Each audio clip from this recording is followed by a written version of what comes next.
죽음이라는 말씀이 제목입니다. 로마서 5장 12절.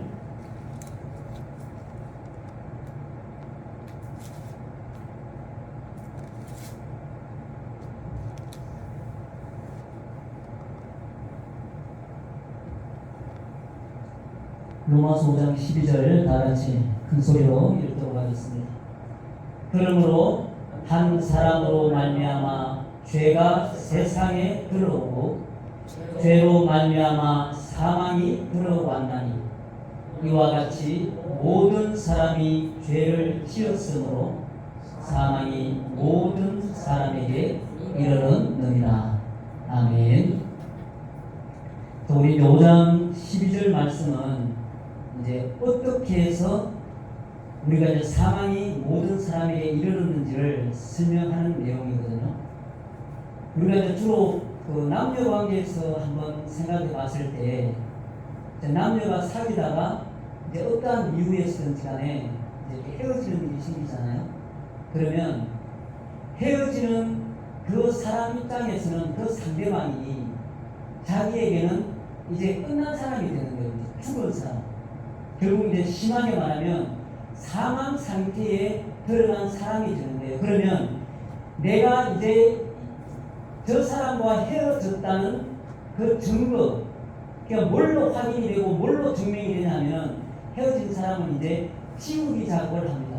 헤어졌다는 그 증명으로, 그 확인으로 이제 헤어져서 더 이상 저 사람은 나와 상관없는 사람, 나와 끝난 사람, 나와의 관계가 이제 단절된 사람이라는 그 헤어짐의 증명이 뭘로 되냐면 치우기 작업이거든요. 이제 뭐 첫째 전화번호를 치운다거나 아니면 옛날에는 이제 그런 게 있잖아요. 이제 영화에도 많이 나오고 드라마에도 나오지만 그 받은 편지를 드럼통에다 불 펴놓고 거기서 편지를 한 장씩 던져 넣으면서 이제 그런 치우기 작업, 그런 작업들을 한단 말이에요. 이제 어떤 우리가 세상에서 남녀 사이의 어떤 그런 관계에 있어서도 그 관계의 단절이라는 그 경험을 하게 되면 그것으로 당연하게 따라오는 것이 뭐냐면 그 사람과의 그 관계가 끝났다는 것을 증명하는 것이 그런 행위들로 나타난다는 거예요. 우리 하나님께서도 오늘 죄가 세상에 들어오고 죄로 말미암아 사망이 들어와서 결국 모든 사람이 죄를 범하였고 그래서 사망이, 죽음이 모든 사람에게 이르렀다고 말씀하시는데, 우리 죽음이라고 하는 이 죽음은 하나님과의 관계에서 이제 끝이 났다는 이야기거든요. 영적인 사망 상태, 영적으로 하나님과의 관계에서 이제 끝이 났다는 게 그 죄란 말이에요. 에덴 동산에서 아담과 하와가 먹지 말라고 한 반드시 죽으리라, 정령 죽으리라 한 그 선악과를 먹음으로 말미암아 하나님과의 그 관계가 이제 그 약속 언약이 깨짐으로 해서 하나님과의 관계가 끝이 나버렸단 말이에요. 이게 이제 영적인 사망 상태예요. 그럼 하나님께서는 그 영적인 사망 상태라는 것을 확인하고 증명하기 위한 하나의 방법이 육신의 죽음입니다. 내가 너와 영적으로 이제 우리의 관계는 이제 끝났어. 그것을 증명하고 확인하는 것이 우리 육신의 죽음이라는 거예요. 그러면 이 영적 죽음은 육신의 죽음을 가져온단 말이에요.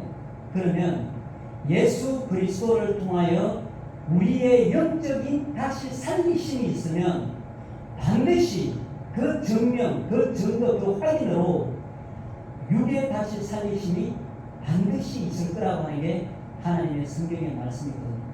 영적 죽음으로 말미암아 그것을 증명하는 것이 우리 육의 죽음이고, 예수 그리스도를 통하여 영의 살리심이 있으면 반드시 그것을 증명하기 위한 방법으로 하나님께서 우리의 육의 살리심, 그 일이 반드시 있을 것이라고 하는 게 하나님의 말씀입니다. 이제 이 육의 살리심은, 육은 죽어서 썩어서 없어지기 때문에 그 육이 살아나는데 그 육이 신령한 몸, 변화된 신령한 어떤 영의 몸으로 다시 살아난다는 거예요. 그러니까 하나님의 이 말씀은, 하나님의 이 약속은 얼마나 신비스러운 일인지를 몰라요. 우리가 에덴 동산에서 죄 때문에 그의 육의 죽음에 초래하고 그리고 예수 그리스도의 그 십자가를 통해서 영을 살리시는 증거로 그 증명으로 반드시 육의 부활이 있다. 예수 그리스도를 통한 이 영의 살리심은 반드시 영을 살렸다는 그것이 눈에 보이지 않는 것으로 끝나는 것이 아니라 반드시 육으로 다시 살리심이 반드시 있다는 게 하나님의 성경의 말씀이고 이것이 약속의 말씀입니다. 우리 이제 기독신문 올해 7월달 신문에 이제 한국 리서치가 이제 조사한 건데 이제 조원 죽음 이른바 이걸 웰다잉이라고 이야기하더라고요. 웰다잉, 조원 죽음.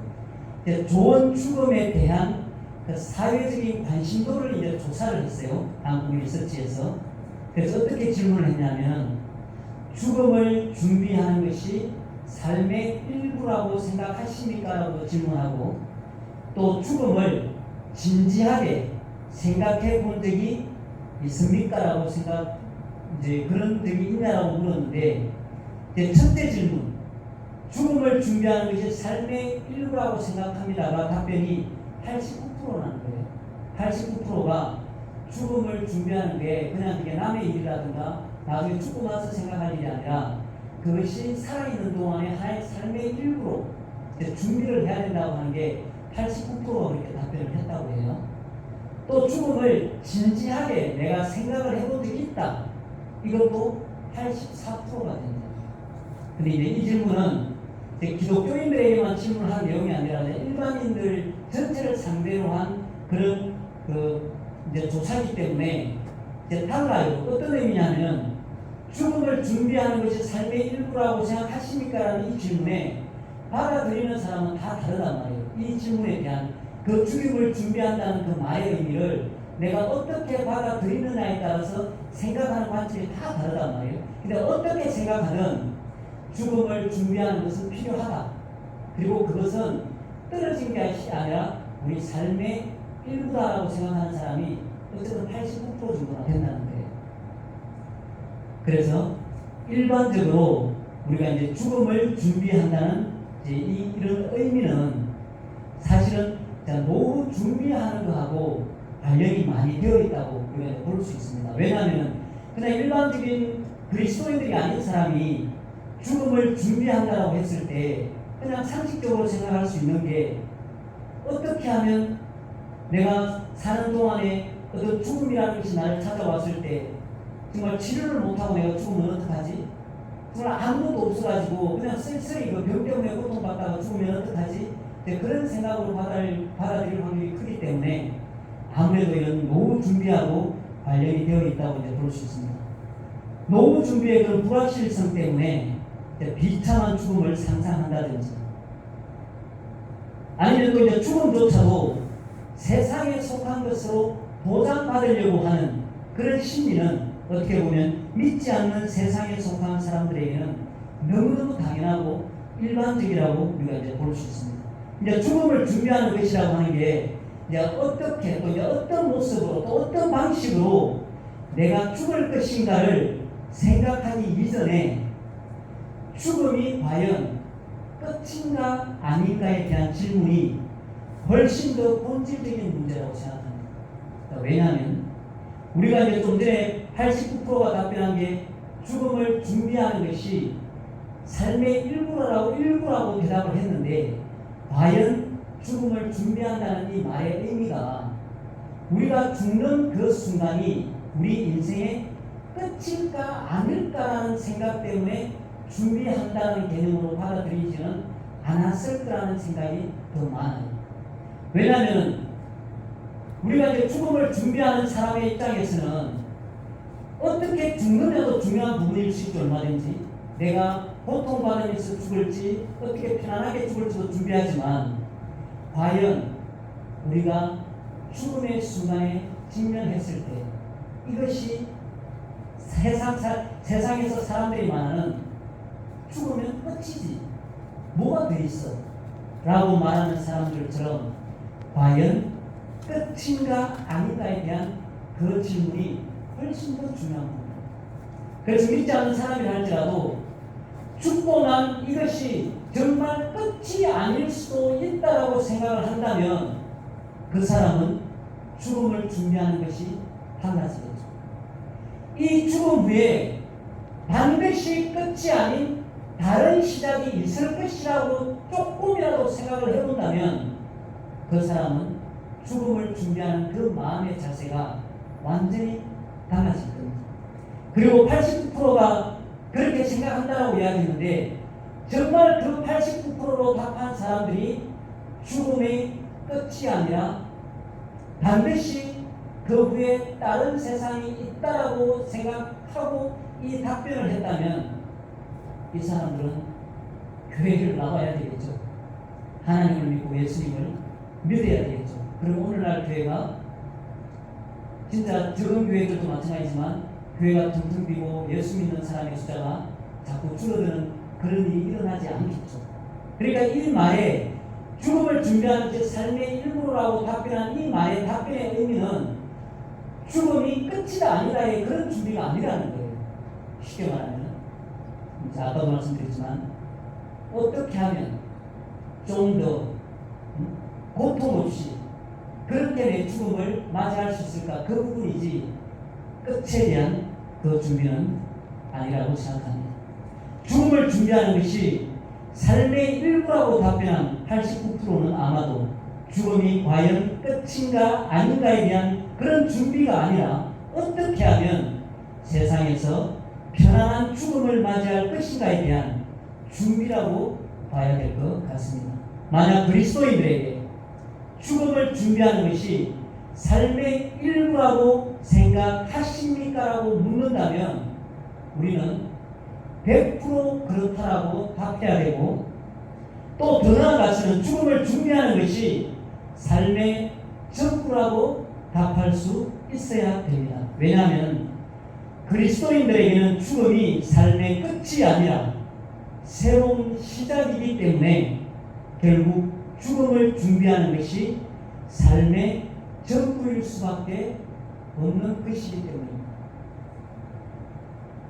우리가 이제 베드로전서 1장 9절에 믿음의 결국, 믿음의 끝, 믿음의 마지막, 우리가 왜 예수님을 믿는가에 대한 그 믿음의 마지막은 영혼의 구원을 받음이라고 베드로전서 1장 9절에서 이야기하고 있습니다.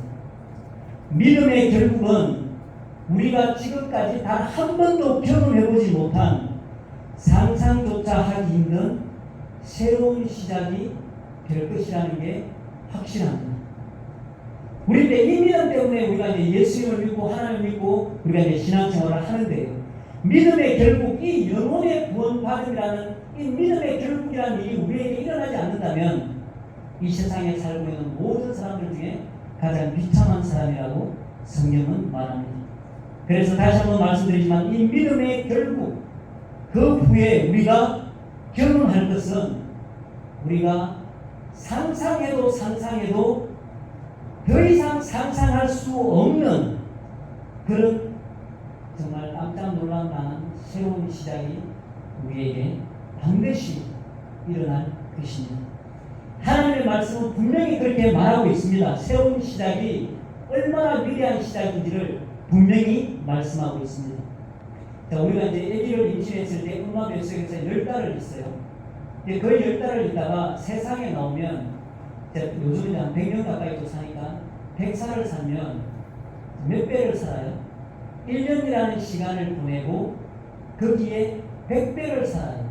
이제 100살을 살면 그러면 이 세상에 살 동안에 우리가 100살을 살면 그 100배를 나중에 죽음 이후에 100배를 살면 이제 10,000살을 살게 되거든요. 10,000살. 자, 10,000살에서 10,000년을 살려고 하면 어떻게 보면 인간의 유한한 시간으로 보면 이건 영원한 시간이라고 볼 수 있어요. 10,000년이라는 시간은. 그래서 어린아이가 뱃속에서 엄마 뱃속에서 그 평안함을 누리고 1년 동안을 그 뱃속에 있다가 새로운 세상을 경험해서 100년 가까이를 사는 것처럼 우리는 또 이 세상에서 100년 가까이를 이 세상을 경험하고 하나님의 끝없는 시간, 그 영원한 시간, 영생에 들어가는 그런 새로운 시작, 우리가 정말 상상조차 할 수 없는 그 새로운 시작은 반드시 있다는 게 하나님의 말씀입니다. 이 하나님 나라의 이 시작은 이미 2000년 전에 예수 그리스도의 이 세상에 오심으로 이미 시작되었습니다. 누가복음 17장 20절에 하나님께서 말씀하시기를 바리새인들이 하나님의 나라가 어느 때에 임하니까 묻거늘 예수께서 대답하여 이르시되 하나님의 나라는 볼 수 있게 임하는 것이 아니요 또 여기 있다 저기 있다고도 못하리니 하나님의 나라는 너희 안에 있느니라. 우리 하나님의 나라는 이제 이미 2000년 전에 예수님이 오심으로 시작은 됐어요. 이 하나님의 나라는. 그러면 이 하나님의 나라는 예수 그리스도를 통하여 시작은 되었는데 지금 진행 중이에요. 그래서 지금 우리 그리스도인들이 누리고 있는, 지금 우리가 누리고 있는 우리 안에 성령으로 임하신 이 하나님의 나라를 이 세상 가운데서 우리가 누리고 있는 것은 이제 맛보기입니다. 맛보기. 진짜를 경험하기 전에 경험하게 되는 맛보기입니다. 낙심하고 절망할 수밖에 없는 그런 환경 가운데서도, 또 슬퍼할 수밖에 없는 그런 환경 가운데서도 우리가 누리는 어떤 소망이나, 또 때때로 누리는 그런 기쁨이나, 또 때때로 누리게 되는 그런 하나님이 주시는 그런 평강은 우리가 이 세상에서 그 하나님의 진짜 하나님의 나라를 누리기 전에 경험하는 맛보기에 불과합니다. 번개가 동쪽에서부터 서쪽까지 번쩍이 같이 우리 예수님께서 영광 중에 구름 가운데 다시 오실 때에 우리는 진짜를 직접 보고 우리는 경험하게 될 것입니다. 그리스도인들의 죽음이, 그리스도인들이 이 세상 사람들과 똑같이 죽지만 이 그리스도인들의 죽음이 얼마나 영광스럽게 완성되는지는 우리 예수님이 마지막 날 오실 때에 우리는 반드시 보고 경험하게 될 것입니다. 저도 마찬가지지만 꼭 믿으시기 바랍니다. 예수님이 오시는 날 우리의 죽음이, 믿음으로 사는 사람들의 죽음이 얼마나 영광스럽게 완성이 되는지 우리는 꼭 믿어야 됩니다. 그리고 그날이 되면 서로가 서로에게 깜짝 놀라서 칭찬하게 될 겁니다. 어떻게 서로가 서로에게 칭찬하냐면 우리가 틀리지 않았어요. 하나님의 말씀은 진짜였어요. 예수님이 진짜 우리의 구원자였어요 라고 이렇게 서로 칭찬을 하면서 서로 기뻐할 날이 반드시 올 것입니다. 자, 우리가 이제 신앙생활을 하면서 이 세상 사는 가운데 이 세상의 것만 바라고 기대하고 이 세상의 것만 우리가 소망을 두고 살긴 하는데, 만약 이런 믿음의 결국처럼 예수님 오시는 그 마지막 날 하나님의 그 영광스러운 그 날을 우리가 기대하지 못하고 우리가 그것을 우리 마음 안에 믿음으로 가지고 있지 못하다면 우리에게 살아있는 동안 정말 감당 못할 환난이나 고통이 오면 우리는 언제나 얼마든지 예수님을 배반하고 돌아설 수 있습니다. 그렇지만 우리가 삶 가운데서 아무리 힘들고 어려운 이런 일들이 삶 가운데 닥치고 경험을 한다 하더라도 예수님 오시는 그 마지막 날에 우리가 경험하게 될 하나님의 그 완성된 영광스러운 그 날을 우리 안에 정말 믿고 소망하고 기대한다면 결코 이 땅 가운데서 어떠한 핍박이나 환난이나 고난이나 고통 가운데서도 우리는 믿음을 절대 포기하지 않을 것입니다. 정말 그때는 서로 너무 놀라서, 왜냐하면 100% 믿었으면 안 놀랄 텐데 그런 이야기들이 있잖아요. 기도를 했는데 그것이 응답돼서 깜짝 놀랐다고, 왜 나도 안 믿었는데 그 일이 일어나서 놀랐다고 하는 것처럼, 이런 마지막 날에도 분명히 우리 믿음의 사람들이 서로 놀라서 서로끼리 이야기를 할 거라는 게 분명히. 아마도 너무 놀라서 어떤 사람은 기절하는 사람이 있을지도 몰라요. 그 날이 되면. 바울 사도는 빌립보서 3장 11절에서 이렇게 또 말합니다. 어떻게 했으든지 죽은 자 가운데서 부활에 이르려 하노니 내가 이미 얻었다 함도 아니요 온전히 이루었다 함도 아니라 오직 내가 그리스도 예수께 잡힌 바 된 그것을 잡으려고 달려가노라. 이제 바울 사도는 고백하기를 예수 그리스도의 그 죽음을 본받아서, 예수님의 십자가의 그 죽으심을 본받아서 어떻게 했으든지 죽은 자 가운데서 부활에 이르려 한다는 거예요, 자기는. 그래서 예수께 잡힌 바인 그것을 잡으려고 나는 달려간다라고 말하는 게 사도 바울의 고백입니다. 이 죽은 자 가운데서의 부활이, 바울이 하는 이 고백은 내가 가는 이 길의 마지막 날, 예수님이 마지막 날 다시 오실 때에 내가 죽은 자 가운데서 난 반드시 그 부활에 나는 참여할 거야. 그게 바울의 고백입니다. 그 부활에는 뭘 의미해? 그 부활에는 하나님의 완성된 그 영광스러운 그 영원한 나라, 그것이 부활을 통해서 경험하기 때문에 그 일을 위해서 자기는 끊임없이 달려간다고 해요. 그 삶 가운데 있었던 게 그 복음 때문에 당하는 그 핍박과 고난과 환난과 그 죽을 것 같은 그런 삶이었단 말이에요, 이 사도 바울은. 사도 바울은 세상에 소망을 두지 않았습니다. 왜냐하면 이 바울의 고백처럼 내가 세상에서 알고 있던 모든 것들은 내가 배설물, 똥처럼 나는 다 버려버렸다. 내가 세상에서 알고 있던 그 모든 지혜들은 이제 하나님을 알고 예수 그리스도를 아는 그 지식에 비하면 이거는 그냥 쓰레기에 불과하다. 나는 그런 것들을 이미 다 버려버렸다. 내가 알고 싶은 건 정말 예수 그리스도께서 왜 십자가에 매달렸는지, 그분을 통해서 구원받은 자들의 그 삶이 이 세상에서의 끝이 아니라 죽은 후에 일어날 그 일에 비하면 이 세상의 일은 정말 너무 휴지조각 같은 쓰레기 같은 인생이라는 것이 사도 바울의 고백이에요. 자기의 어떤 삶에 있어서의 모든 일들을 똥처럼 버릴 수 있다면 이 사람의 삶이, 바울의 삶이 정말 마지막 날 예수 그리스도의 다시 오심이 정말 죽고 나서의 끝이 아니라 하나님의 나라가 정말 준비되어 있다면 이 사도 바울은 투자자 중에서도 가장 뛰어난, 가장 위대한 투자자가 되는 거죠. 그래서 이 바울은 자기의 모든 생애를 오직 그리스도 예수께 잡힌 바 된 그것을 잡으려고 달려가노라. 죽는 순간까지 사도 바울은 달려갔습니다. 이 마지막 하나님의 그 영광 때문에.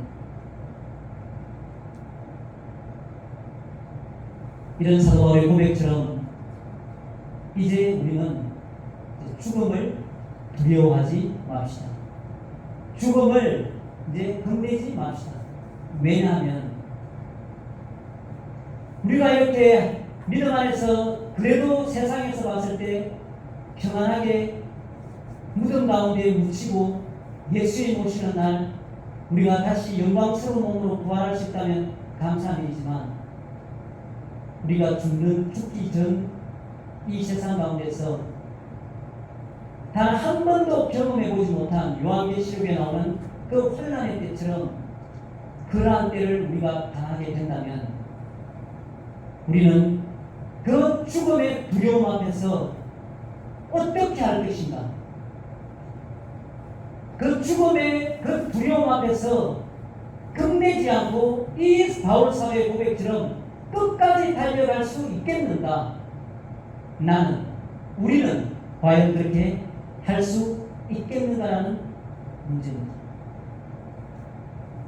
그래서 이 죽음에 대해서 우리가 이제 두려워하지 않고 겁내지 않고 잠깐 죽음의 그 순간을 터널을 지나듯이 잠깐만 지나가면 이 하나님의 그 영광된 나라, 하나님의 영원한 나라, 하나님의 정말 말로 표현할 수 없는, 상상할 수 없는 그 하나님의 그 영원한 나라를 기대하고 소망하고 우리가 죽음을 두려워하지 말고 끝까지 달려가는 믿음이 되었으면 좋겠습니다.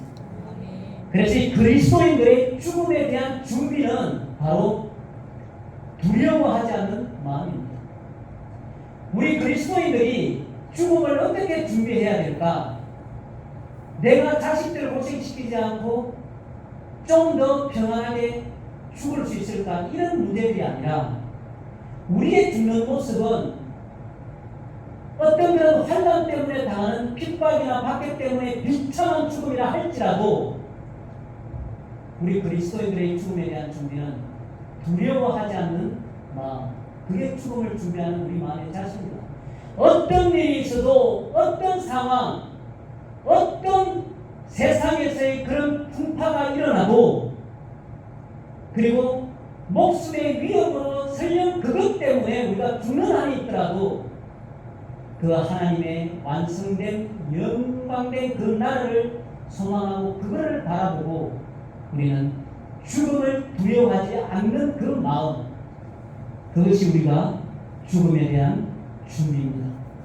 그리고 그리스도인들의 죽음에 대한 준비는 하나님의 영광 안에서 새로운 시작을 기뻐하는 마음입니다.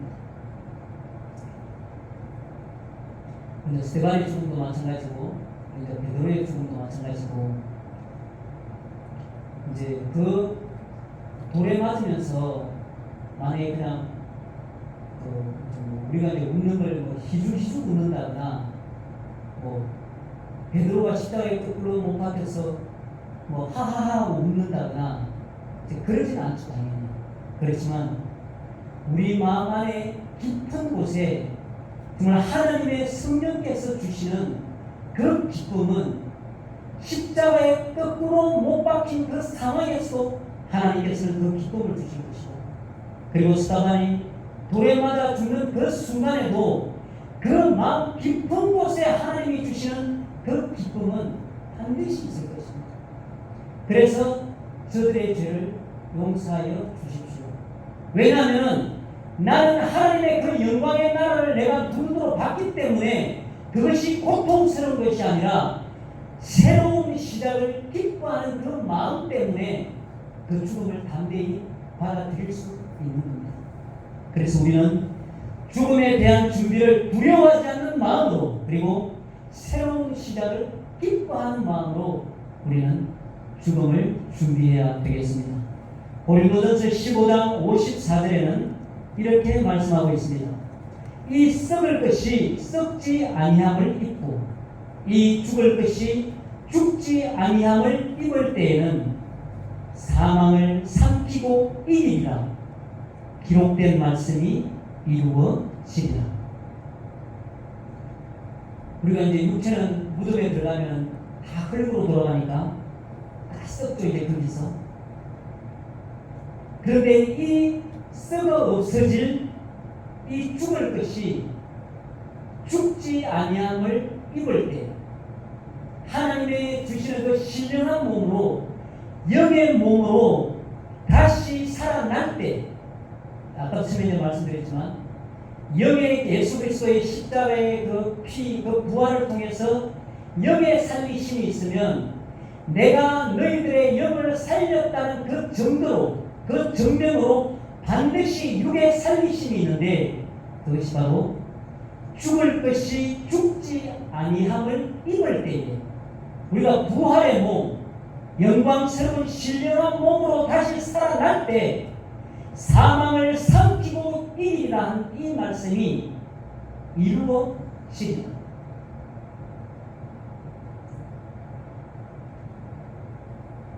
하나님의 말씀이 성경에만 기록되어 있고 우리가 살아가다 보면 우리의 마음이 흔들릴 때도 많고 정말 이건가 아닌가 그런 고민을 할 때도 있고 이제 그런 부분에서 살아갑니다.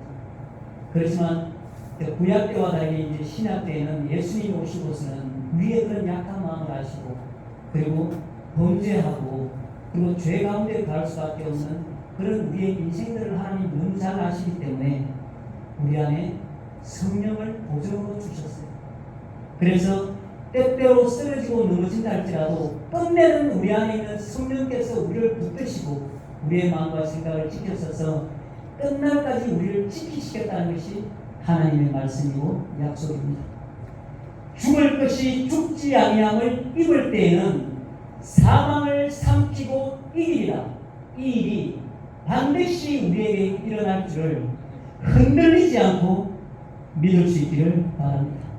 그리고 요한복음 11장 25절 26절에 나는 부활이요 생명이니 나를 믿는 자는 죽어도 살겠고 살아서 나를 믿는 자는 영원히 죽지 아니하리라. 그리고 덧붙여서 예수님이 마르다에게 하신 말씀이 이것을 네가 믿느냐. 이게 예수님의 질문입니다. 나는 부활이요 생명이다. 나를 믿는 자는 죽어도 산다. 그리고 살아서 나를 믿는 자는, 이 말은 그냥 우리가 살아있을 때 믿는다는 이런 말이 아니라 그냥 살아있을 동안에 이런 말이 아니라 그런 의미의 말이 아니라 믿음으로 사는 걸 말하는 거예요. 살아서 나를 믿는다는 말은 믿음으로 사는 자를 말하는데요. 영원히 죽지 아니하리라. 이것을 네가 믿느냐. 이 말씀은 단순히 예수 그리스도를 통하여 우리가 영의 살리심을 받았기 때문에 영이 영원히 죽지 않고 산다는 그 차원의 말씀이 아니에요. 이 말씀은 나는 부활이요 생명이라고 말씀하신단 말이에요. 나는 부활이다. 죽었다가 다시 나는 살아났다. 부활이요 생명이기 때문에 나를 믿는 자는 죽어도 산다. 영의 살리심 그 정도로 반드시 육의 살리심이 있다는 걸 말하고 살아서 나를 믿는 자는 영원히 죽지 아니하리라. 영뿐만 아니라 우리 육의 몸, 그 부활한 신령한 몸까지도 영원히 죽지 아니하리라. 이것을 네가 믿느냐? 이 말씀이 예수님의 질문입니다. 똑같이 오늘 이 시간에도 예수님은 우리에게 질문을 합니다. 네가 믿느냐? 너의 그 믿음이 정말 흔들리지 않는 영원히 다시 산다는 그 말을 네가 믿느냐? 나는 부활이요 생명인데 정말 네가 말하는 그 믿음이 영원히 다시 사는 것을 네가 믿느냐? 그래서 예수님이 하시는 말씀이잖아요. 마지막 때 내가 믿음을 보겠느냐. 흔들리지 않고 죽음을 두려워하지 않고 새로운 시작, 영광된 하나님의 완성된 그 영광의 나라 새로운 시작을 기뻐하는 마음으로 우리는 죽음을 준비합시다. 어떤 일이 있어도 죽음을 두려워하지 맙시다. 믿음에서 배반하지 않고 정말 속에서부터 나오는 기쁨으로 우리는 죽음을 준비합시다. 왜냐하면 우리의 죽음이 내일일지 모레일지 그 어느 때일지 우리는 아무도 모르기 때문입니다. 그래서 이 말씀을 우리 마음속에 새기고 날마다 예수님의 그 십자가의 희생과 고난과 그 사랑과 그리고 그 부활을 감사하면서 날마다 이기면서 승리하는 그런 우리 하나님의 사람이 다 될 수 있기를 예수님의 이름으로 축복합니다. 다 같이 기도하겠습니다.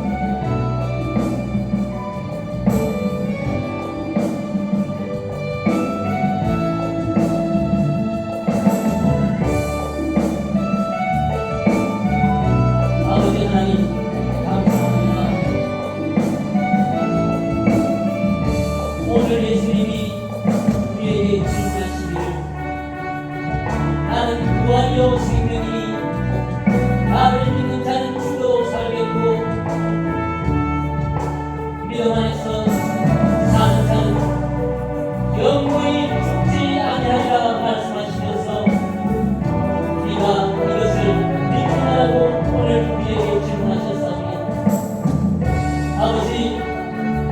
정말 예수님이 우리에게 구원이 되시는 줄 우리가 믿습니다. 십자가의 그 예수님이 우리의 생명이신 것을 우리가 믿습니다. 우리가 무덤 안에서 죽을지라도 예수 그리스도를 통하여 우리가 다시 살 것을 믿습니다. 우리가 영원히 죽지 아니하는 예수 그리스도의 그 말씀을 우리가 믿사오니 아버지, 우리의 마음과 생각을 지켜주시고 다스려 주시옵소서. 우리의 마음이 흔들리지 않게 하여 주시옵소서. 세상의 작은 불안 가운데서 우리의 마음이 빼앗기지 않게 하여 주시고, 정말 세상의 작은 고통들 때문에 우리가 힘들어하고 괴로워하지 않게 하여 주시고, 하나님의 그 영원한 날을 소망하며 그 새로운 시작을 날마다 기뻐하며 준비하는 우리의 인생이 되게 하여 주시옵소서. 그리스도인들의 그 죽음에 대한 준비는 두려움이 없는 마음이라고 아버지 생각하오니 정말 우리 안에 두려움이 없는 마음을 주시옵소서. 우리 안에 주에 대하여 겁내지 않는 마음을 주시옵소서. 우리에게 어떠한 혼란이 닥치고 우리에게 어떠한 고난이 닥치고 우리의 죽음의 순간이 찾아온다 할지라도 두려움이 없는 마음이 우리에게 있게 하여 주옵소서.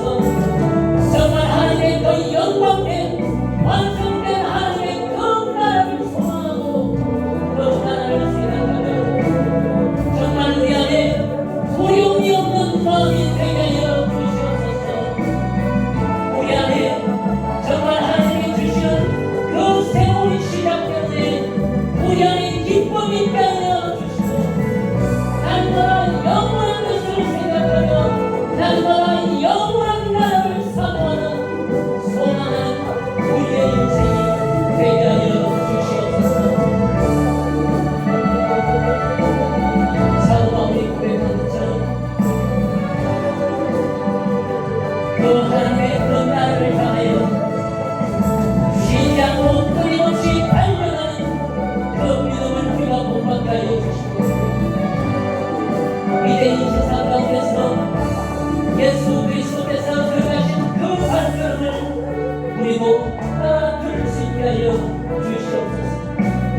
나를 부인하고 내게 주어진 그 십자가를 지고 예수 그리스도께서 주시는 그 멍에를 메고 우리가 끝까지 포기하지 않고 믿음으로 달려가는 삶이 되게 하여 주시옵소서. 오늘 이 땅 가운데 하나님 앞에 예배하는 많은 교회들이 있습니다. 아버지, 이 땅 가운데 그리스도의 지체된 많은 교회들 위해 우리 하나님께서 베푸시는 풍성하신 은혜와 놀라운 긍휼이 있게 하여 주시옵소서.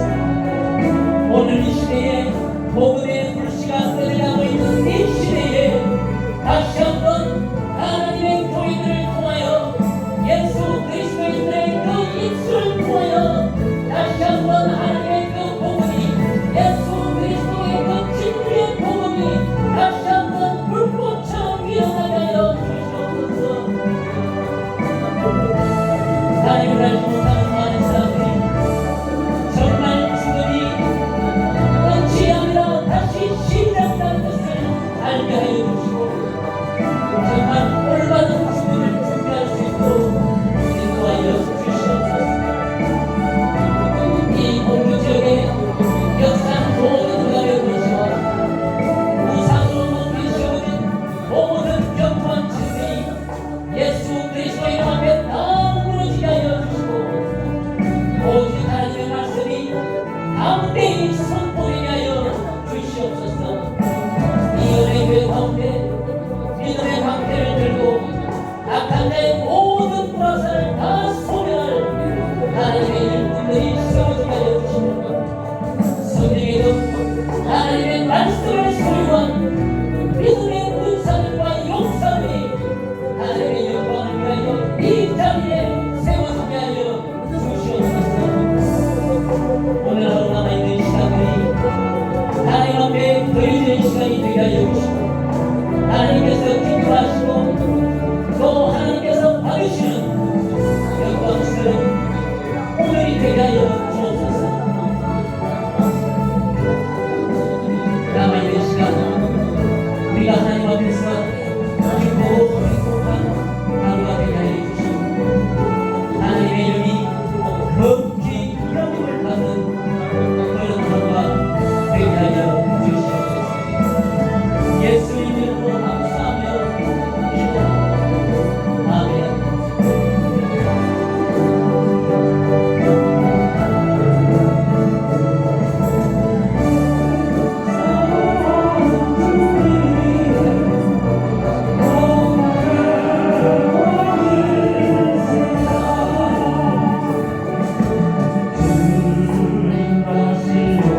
그리스도의 이름으로 너희를 권하노니 다 같은 말을 하고 너희 가운데 분쟁이 없이 같은 마음과 같은 뜻으로 온전히 합하라. 아멘. 주기도문으로 마치도록 하겠습니다. 하늘에 계신 우리 아버지여, 이름이 거룩히 여김을 받으시오며 나라에 임하옵시며 뜻이 하늘에서 이루어진 것 같이 땅에서도 이루어지이다. 오늘날 우리에게 일용할 양식을 주시옵고 우리가 우리에게 죄 지은 자를 사하여 준 것 같이 우리의 죄를 사하여 주시옵고 우리를 시험에 들게 하지 마시오며 다만 악에서 구하여 주시옵소서. 대개 나라와 권세와 영광이 아버지께 영원히 있사옵나이다. 아멘. 우리의 부활이요 생명 되신 예수